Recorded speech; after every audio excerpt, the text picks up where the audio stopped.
A maior flor do mundo, José Saramago. As histórias para crianças devem ser escritas com palavras muito simples, porque as crianças, sendo pequenas, sabem poucas palavras e não gostam de usá-las complicadas. Quem me dera saber escrever essas histórias, mas nunca fui capaz de aprender, e tenho pena. Além de ser preciso saber escolher as palavras, faz falta um certo jeito de contar, uma maneira muito certa e muito explicada, uma paciência muito grande. E a mim falta-me pelo menos a paciência, do que peço desculpa.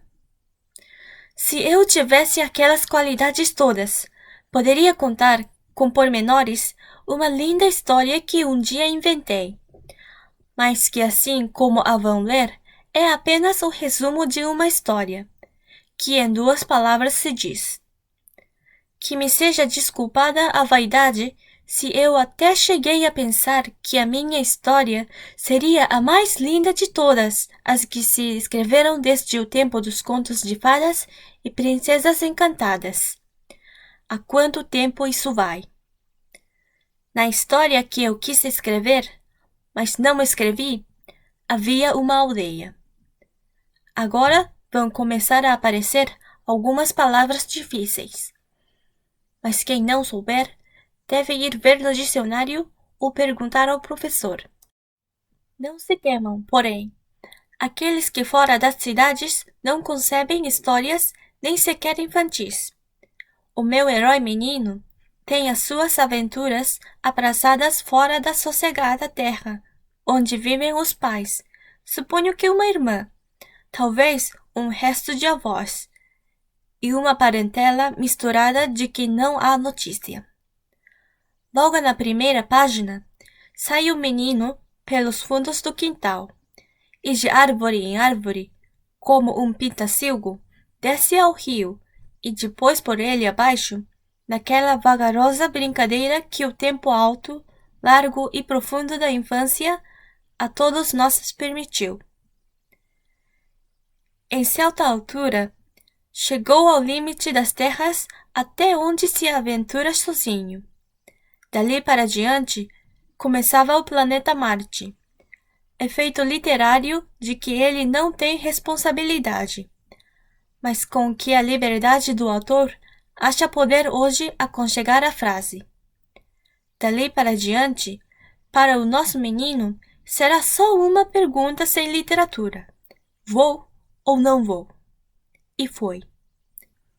O rio fazia um desvio grande, afastava-se, e de rio ele estava já um pouco farto, tanto que o via desde que nascera.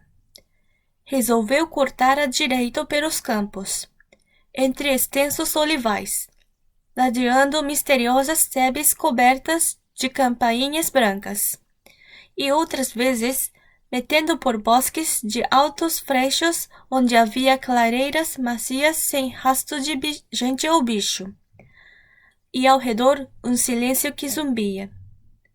E também um calor vegetal, um cheiro de caule sangrado de fresco como uma veia branca e verde.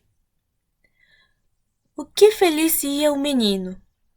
Andou, andou, foram rareando as árvores, e agora havia uma charneca rasa, de mato ralo e seco, e no meio dela uma inóspita colina redonda como uma tigela voltada.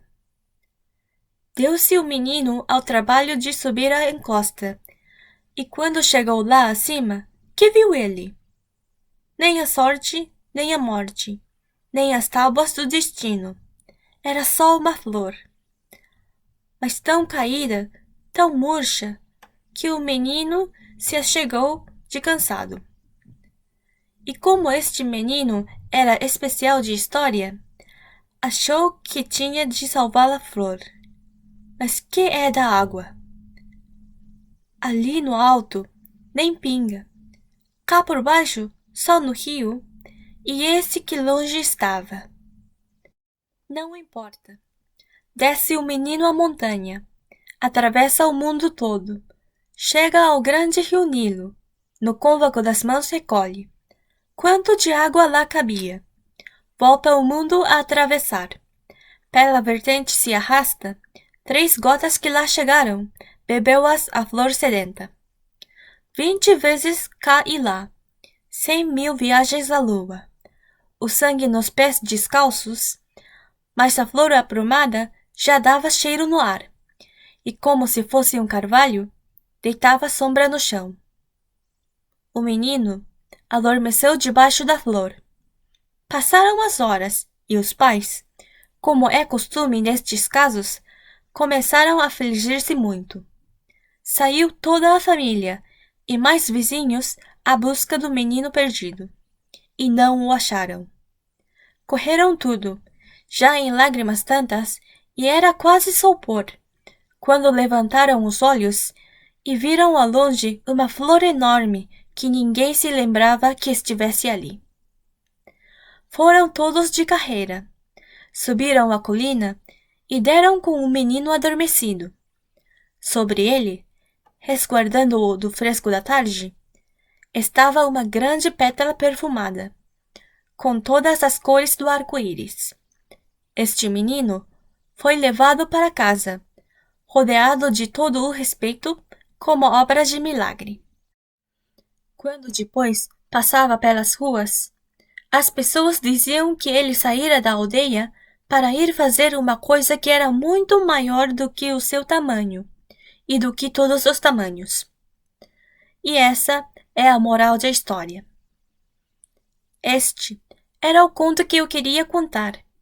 Tenho muita pena de não saber escrever histórias para crianças, mas ao menos ficaram sabendo como a história seria, e poderão contá-la de outra maneira, com palavras mais simples do que as minhas, e talvez mais tarde venham a saber escrever histórias para as crianças.